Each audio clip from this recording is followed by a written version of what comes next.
good morning. Today we start subject maths of standard 8, chapter number 11, mensuration. Okay, so what is about mensuration? Mensuration it means measurement. जो हम करते आए हैं, for example, measurement of square, measurement of rectangle, measurement of triangle, etc. ठीक है. Now what is about measurement? Measurement में क्या क्या include होता है? So in the measurement it will include perimeter, area, then surface. ठीक है. For example अगर क्यूब है, क्यूबॉइड है, उसका सरफेस, ये सब इंक्लूड होता है. Okay, so today I will start your lesson number 11 mensuration. अब यहाँ पे आप जो पेरीमीटर एंड एरियाज के बारे में जो फॉर्मूलाज है ये सब पढ़ते आए हो, यहाँ पे वही है बट इन डिफरेंट वे, थोड़ी डिफरेंट टाइप में है. कैसे है, थोड़ा घुमा फिरा के पूछा है और थोड़ा कंफ्यूजन करके पूछा है, बट उसका जो मेथड है, मतलब कि उसका जो कॉन्सेप्ट है वो कैसा है, सेम है. ठीक है. फाइनली आपको बेसिकली आपको फाइंड तो वही करना है जो क्वेश्चन में पूछा है. So first of all I will start your basic concept. Okay, so हमने पहले क्या पढ़ा था, like for example 6th and 7th में हमने पढ़ा था कि perimeter of square and perimeter of rectangle, perimeter of triangle, area of square, area of rectangle, area of triangle. ठीक है, ये सब हमने पढ़ा था स्टैंडर्ड 6 and 7 में. ठीक है, बट यहाँ पे एक और चीज इंक्लूड हो रही है which that it is surface. मतलब कि आप जो चीज का एरिया फाइंड कर रहे हो, फिर चाहे वो स्क्वायर हो, रेक्टेंगल हो, क्यूब हो या क्यूबॉइड हो, जिसका भी आप सरफेस, जिसका भी आप एरिया फाइंड कर रहे हो, उसका सरफेस फाइंड करना. फॉर एग्जाम्पल कि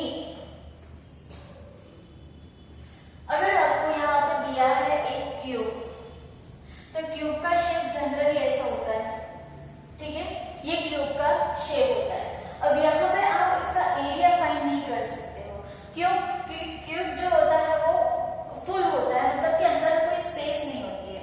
ठीक है, तो आप उसका जो एरिया है वो फाइंड नहीं कर सकते हो, बट आप उसका सरफेस एरिया फाइंड कर सकते हो. How can it find surface area? मतलब कि ये जो क्यूब है, सपोज दैट ये एक जमीन पे पड़ा है, तो ये जमीन का कितना पार्ट कवर कर रहा है. In that way you can find the surface of cube. Okay, so इसी तरह से then after we learn about cuboid. हमने जो शेप्स के बारे में लास्ट लेक्चर में देखा था. ठीक है, अलग अलग शेप्स के बारे में. फॉर एग्जांपल क्यूब है, देन क्यूबॉइड है. ठीक है, क्यूब और क्यूबॉइड के बारे में देखा था. Then cone shape, cylinder shape, ये सारे शेप्स के बारे में हमने देखा था. हम सिर्फ शेप्स के बारे में नॉलेज लिया था, बट उसका सरफेस कैसे फाइंड करते हैं, उसका सरफेस फाइंड करने का फॉर्मूला क्या है, एरिया कैसे फाइंड करते हैं, ये हम ये चैप्टर में देखेंगे. Okay friends, so first of all I will start your exercise 11.1.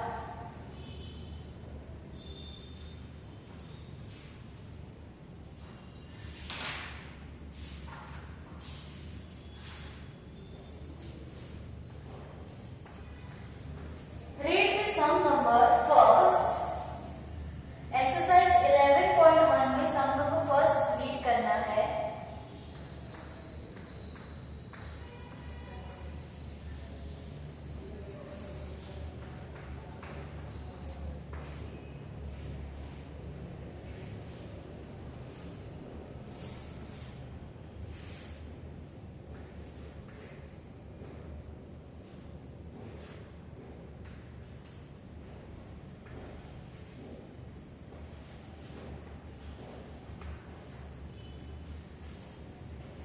Okay, अब यहाँ पे मैं अगेन क्वेश्चन को रीड कर रही हूँ.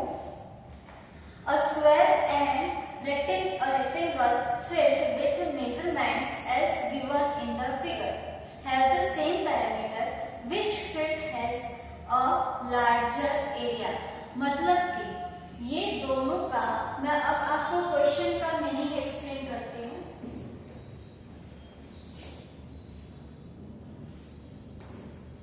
आपको क्वेश्चन में पूछा है कि आपको यहाँ पे दो शेप दिए हैं, ठीक है, दो फील्ड के शेप दिए, फील्ड मतलब कि जो खुली जमीन होती है वो, ठीक है।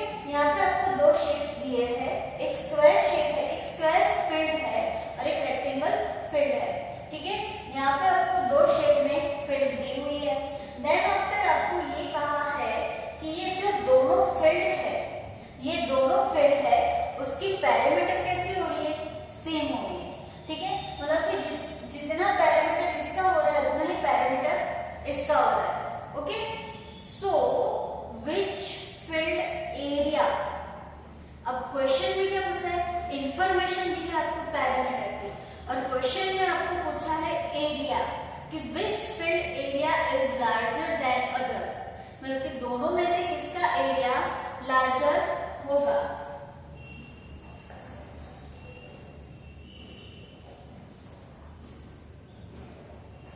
दोनों में से किसका एरिया लार्जर होगा, ठीक है। अब यहाँ पे आप देख सकते हो कि स्क्वायर है, ठीक है। स्क्वायर में जो फोर साइड्स होती है उसका मेजरमेंट कैसा होता है? सेम होता है, ठीक है। फॉर एग्जांपल 60, तो 60, 60 and 60, four side are 60। But यहाँ पे जो रेक्टेंगल है उसमें एक साइड आपको दी है, ठीक है, लेंथ आपको दी है, ब्रेथ नहीं दी है। तो ब्रेथ आप कैसे फाइंड करोगे? So I will start. First of all, we find the parameter of square.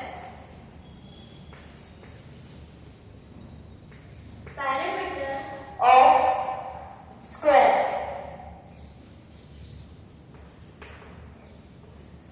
Its formula is 4 into L. 4 into 60. 420 metre, okay. ये हुआ पैरामीटर ऑफ स्क्वायर। अब हमें क्वेश्चन में क्या दिया था कि स्क्वायर एंड रेक्टेंगल दोनों का जो पैरामीटर है वो सेम है, ठीक है। दोनों का पैरामीटर कैसा हो रहा है? सेम हो रहा है। तो 240 अगर स्क्वायर का पैरामीटर है तो 240 रेक्टेंगल का भी पैरामीटर हुआ। सो यहाँ पे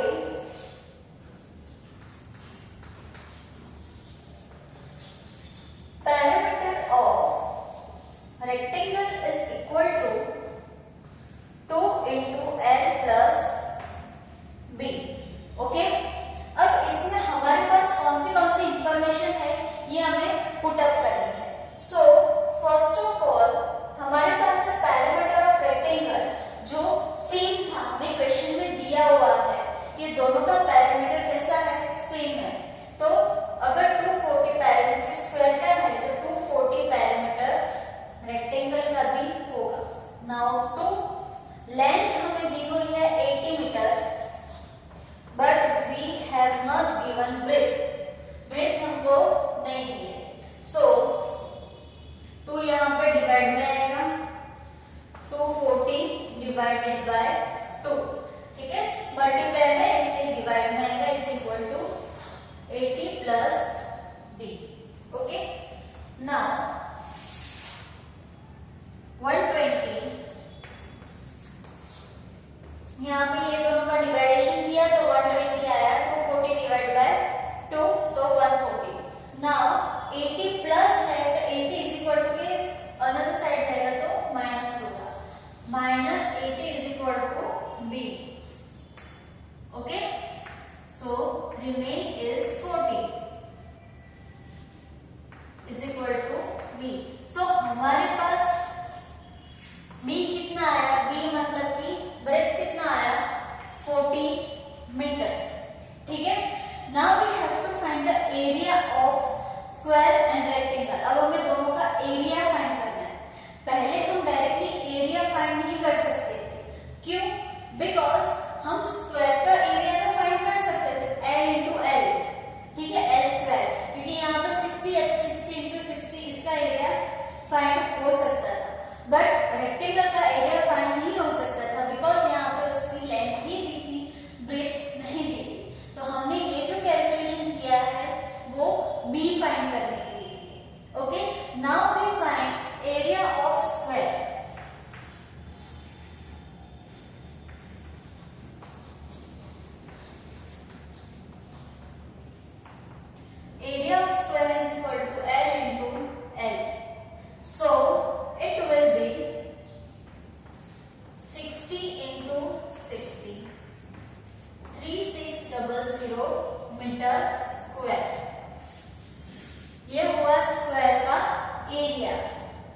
सेकेंड वन इज हमें दोनों का एरिया कंपेयर करना है। क्वेश्चन ये पूछा है कि दोनों फील्ड में से सबसे ज्यादा एरिया कौन सा फील्ड कवर कर रहा है, रेक्टेंगल फील्ड की स्क्वायर फील्ड, ठीक है। So area of rectangle is equal to L into b, ठीक है। अब L तो हमारे पास था ही 80 एंड B हमने फाइंड किया 40, 3200 मीटर स्क्वायर, ठीक है, 3200 metre square. Now you can see that जो स्क्वायर है उसका एरिया आया है 3600 मीटर स्क्वायर, जो रेक्टेंगल है उसका है 3200 मीटर स्क्वायर। सो आप देख सकते हो कि किसका एरिया ज्यादा है, स्क्वायर का। सो आपको नीचे जो क्वेश्चन पूछा है उसकी नोट लिखनी है, जैसे हम हर बार लिखते हैं वर्ड प्रॉब्लम्स में कि area of square is larger than area of rectangle, ठीक है। ये आपका हुआ फर्स्ट सम। जो सम मैं यहाँ पे करवा रही हूँ वो आपको आपकी नोटबुक में नोट डाउन करना है, ठीक है, बिकॉज ये जो सम्स है वो इंपॉर्टेंट सम है, एग्जाम में भी आ सकते हैं एंड ये थोड़े डिफिकल्ट सम है, ठीक है। अगर आप इसकी प्रैक्टिस करते हो तो it will be not difficult for you, but ये न्यू सम है, न्यू मेथड है और थोड़ी लेंथी मेथड है, इसलिए आपको आपकी बुक में नोट डाउन करना नेसेसरी है, ठीक है। Now okay, read the sum number 4। Sum number 4 की आपको जो दी है, क्वेश्चन दिया है वो आपको रीड करना है।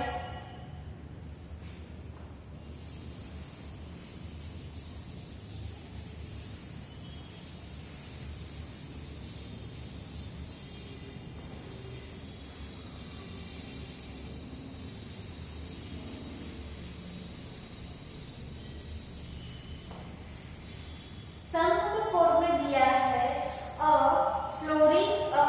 Flooring tile has the shape of parallelogram whose base is 24 centimeter and corresponding height is 10 centimeter. How many such tiles are required to cover a floor of area 1080 meter square? आपको क्या find करना है यहाँ पे कि आपको एक tile है जिसका आपको मेजरमेंट दे दिया है, ये टाइल्स है उसका आपको मेजरमेंट दिया हुआ है कि उसका जो बेस मतलब क्या होता है, उसके सरफेस का पैरामीटर और सरफेस का एरिया, ये बेस होता है। तो उसका बेस कितना है 24 सेंटीमीटर एंड उसकी हाइट कितनी है 10 centimetre. How many such tiles का फ्लोर ऑफ, अब यहाँ पे एक आपको एक बड़ा सा फ्लोर दिया है जिसका एरिया है 1800 मीटर स्क्वायर, जिसका एरिया कितना है 1080 मीटर स्क्वायर। तो इसके लिए कितनी टाइल्स लगेगी, ये आपको क्वेश्चन में पूछा है कि ये पूरा जो सरफेस है, पूरा एरिया कवर करने के लिए आपको कितनी टाइल्स लगेगी, ठीक है। So first of all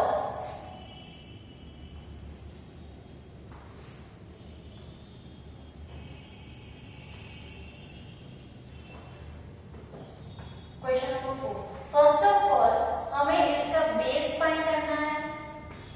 base मतलब कि इसका एरिया, कि एक टाइल कितना एरिया कवर करता है। सो बेस ऑफ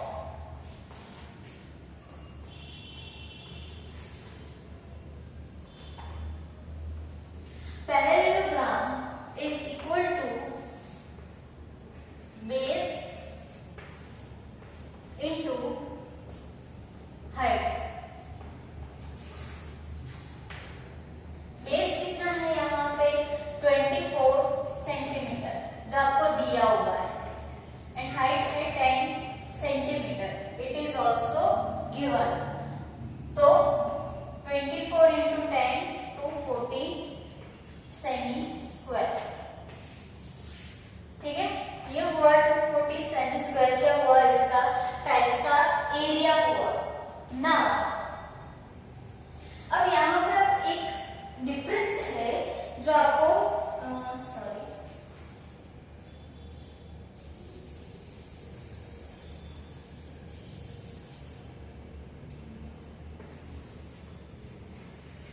यहाँ पे डिफरेंस है जो आपको दिया हुआ है कि जो टाइल्स का टाइल्स की फिगर है, जो भी इसके बेस एंड हाइट है, वो आपको सेंटीमीटर में दिया हुआ है, एंड जो आपको मतलब कि जो एरिया कवर करना है उसका जो मेजरमेंट है वो मीटर में दिया हुआ है। अब यहाँ पे ये जो सेंटीमीटर और मीटर का जो डिफरेंस आ रहा है उसका सॉल्यूशन लास्ट में होगा, बट उसके लिए आपको यहाँ पर अटेंशन रखना पड़ेगा कि कब ये सेंटीमीटर से मीटर में कन्वर्ट हुआ उसके बाद, ठीक है। नाउ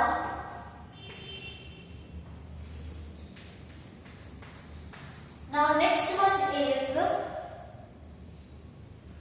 हमें टाइल्स के नंबर क्वेश्चन में पूछे कितनी टाइल्स नेसेसरी, मतलब कितनी टाइल्स चाहिए होगी, तो we find number of tiles. Number of tiles is equal to area. See here the formula, area of surface. Surface है क्या है, रूम है, floor, area of floor divided by area of each tile. Okay, area of floor divided by area of each tile, ठीक है। Now area of floor कितना है 1080 metre square. जब आपको डिफरेंस दिखाई दे लाइक सेंटीमीटर मीटर ये सब difference दिखाई दे, तो आपको जो फिगर है वो उसके मेजरमेंट के साथ ही लिखिए कि वो मीटर है या सेंटीमीटर है, ठीक है। सो 1080 मीटर स्क्वायर अपॉन 240 सेमी स्क्वायर, ठीक है। अब अगर हम सेंटीमीटर को मीटर में कन्वर्ट करते हैं तो हमारा जो नीचे का आंसर है वो पॉइंट में आएगा 2.40, but we have not needed the answer in the point, ठीक है। हमें पॉइंट में आंसर नहीं चाहिए, क्योंकि अगर यहाँ पे पॉइंट में आंसर आया तो आपको जो आगे का कैलकुलेशन है वो टफ हो जाएगा, ठीक है। सो हम मीटर को सेंटीमीटर में कन्वर्ट करते हैं। अब कैसे करना है, 1 metre is equal to 100 centimetre, ठीक है। ये तो आपको पता है, बट यहाँ पे आपको दिया है metre square. What is about metre square? Metre square it means 1 into 1 metre. So यहाँ पे भी क्या होगा 100 into 100 metre, 100 metre into 100 metre, ठीक है। सो 1 मीटर स्क्वायर का आंसर आएगा 10,000 मीटर स्क्वायर, 10,000 सेंटीमीटर स्क्वायर, ठीक है।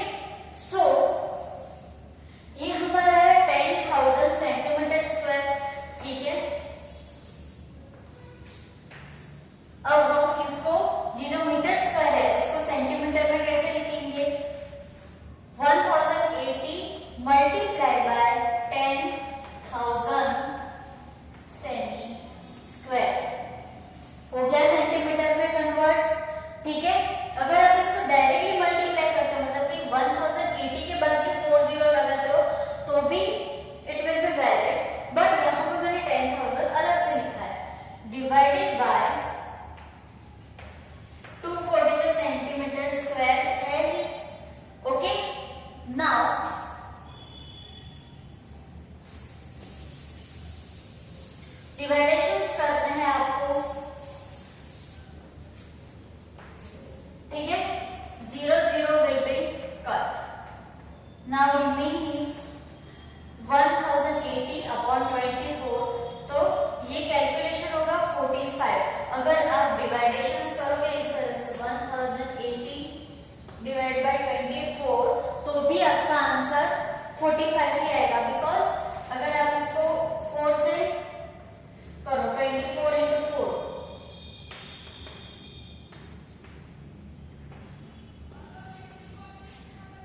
ओके, नाउ 24 इंटू 5 करोगे तो 120 आएगा।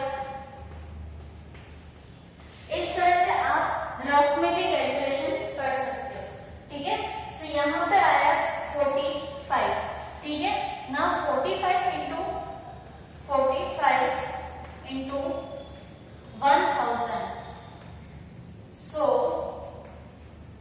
we need 45,000 tiles, number of tiles, okay। so ये था आपका question number 4। So I hope आपको ये जो मैंने 2 सम कराए उसमें से थोड़ा आइडिया आ गया होगा कि मेंसुरेशन चैप्टर में क्या है। इसमें सिर्फ सबका मेजरमेंट करना है और किसका मेजरमेंट ज्यादा है, लार्जर देन और स्मॉलर देन, एंड किसका जो एरिया है दूसरे में फिट बैठता है, यही हमें फाइंड करना है। Okay friends, so here is the lecture will be complete and you have to note down these all sums in your notebooks. Okay friends, goodbye.